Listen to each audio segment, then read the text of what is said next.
تو میرے آقا فرماتے ہیں یہ بدبو ایک غیبت کرنے والے کی بدبو ہے، غیبت کسی نے کی ہے اسی کی بدبو ہماری محفل میں ظاہر ہوئی۔ اب میں آپ سے پوچھتا ہوں، رسول اللہ صلی اللہ علیہ وسلم کی یہ صحیح حدیث، اس پر کسی کو کوئی کلام نہیں، آپ فرما رہے ہیں کہ یہ بدبو کی غیبت ہے۔ جیسے ہمارے درمیان کوئی کچرے کی کنڈی کو اکھاڑ دے تو بدبو آتی ہے، گٹر صاف کی جائے تو بدبو آتی ہے، اس وقت غیبت کی بدبو آئی، آج غیبت کی بدبو نہیں آتی۔ تو اس کا مطلب یہ ہے کہ آج مسلمان غیبت سے پاک ہیں، کسی گلی میں غیبت نہیں ہو رہی ہے، کسی گلی میں غیبت نہیں ہو رہی ہے، کسی گھر میں غیبت نہیں ہو رہی ہے، کسی محلے میں غیبت نہیں ہو رہی ہے، غیبت کہیں نہیں ہو رہی ہے۔ بتائیں اگر کوئی یہ بات بڑے سے بڑا عالم کہے، بڑے سے بڑا شیخ الحدیث کہے، بڑے سے بڑا خطیب کہے، آپ کہیں گے ملا جی آپ کو حالات سے ناواقفیت ہے، آپ کو نہیں پتا، آپ غیبت کی ختم ہونے کی بات کرتے ہیں۔ ارے کل تک جو قوم غیبت سے روکتی تھی آج وہی اہل جبہ و دستار غیبت میں مبتلا ہیں۔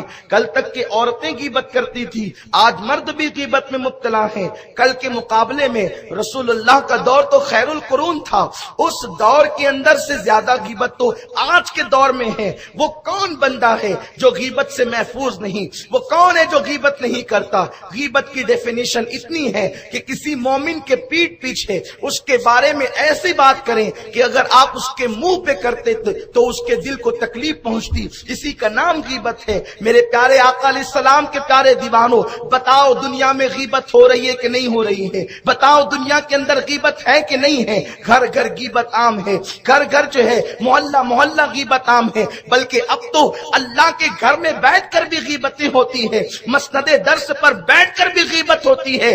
پھر مجھے بتاؤ وہ بدبو کیوں نہیں آتی جو رسول اللہ کی محفل میں آئی تھی؟ وہ محفل رسول میں جو بدبو آئی تھی وہ آج کی محفلوں میں کیوں نہیں آتی؟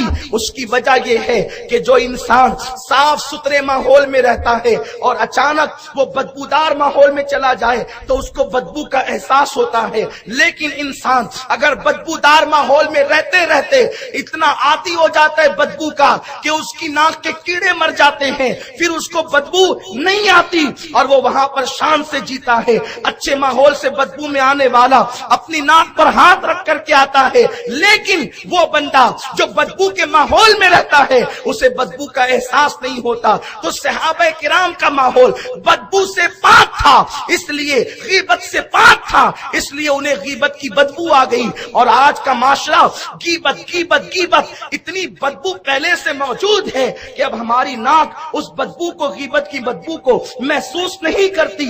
تو اب یہ کہنا کہ صحابہ کی محفل میں غیبت کی بدبو آئی تھی، اگر آج بدبو نہیں آتی تو میں نہیں مانتا کہ دنیا میں غیبت نہیں ہوتی۔ اب اس حدیث کو سامنے رکھیں، اس کی تشریح کو سامنے رکھیں۔ اب یہ کہنا کہ کیا صحابہ نے مسجد نبوی سجائی تھی، کیا صحابہ نے شب برات منائی تھی؟ نادان مجھے ایک رات ایسی بتا دے کہ جس رات میں صحابہ نے مصلی پر بیٹھ کر اللہ کی بارگاہ میں آنسو نہ بہائے ہوں۔ کوئی ایک رات ایسی بتا دو کہ جس رات صحابہ نے نوافل نہ پڑھے ہوں۔ ایک رات ایسی بتا دو جس رات صحابہ نے قرآن کی تلاوت نہ کیے ہو۔ صحابہ کے رات و دن کو قرآن یوں بیان کرتا ہے، اللہ اکبر، رات و دن کو یوں بیان کرتا ہے۔